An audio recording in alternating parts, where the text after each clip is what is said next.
আলাইকুম রহমতুল্লাহি ওয়া বারাকাতুহু। ইন্নাল হামদুলিল্লাহি ওয়াহদা ওয়াসসালাতু ওয়াসসালামু আলা মান লা নাবিয়্যা বা'দা আম্মা বা'দ।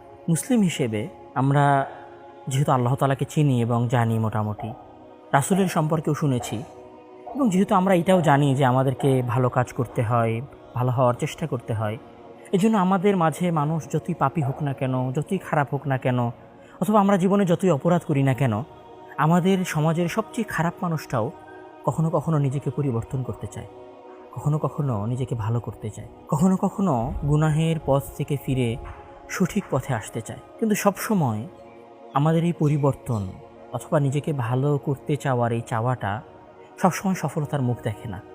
অথবা এরকম অসংখ্যবার হয়েছে যে আমরা ভালো হতে চেয়েছি, ভেবেছি যে আর অন্যায় করব না, আর অপরাধ করব না, আর গুনাহ করব না, গোপনে পাপ করব না।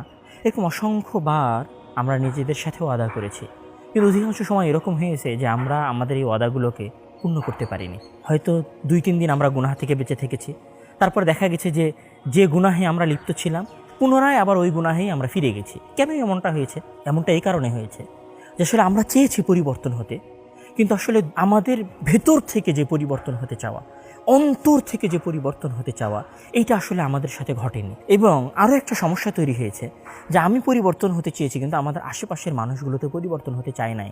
তখন আসলে আমি চেয়েও ভালো হতে পারিনি, আমি চেয়েও নিজেকে পরিবর্তন করতে পারিনি, আমি ভালো হতে চাওয়াটাও খুব বেশি দিন কন্টিনিউ করতে পারিনি। কিন্তু আমি যদি বলি, এই যে রমাজান মাস, আজকে আমরা প্রথম সিয়াম থাকতেছি, রমজান মাসে মহান আল্লাহ তাআলা শয়তানকে পর্যন্ত শিকল দিয়ে বেঁধে দেন এবং আমাদের চারপাশে একটা রুহানি পরিবেশ তৈরি হয়।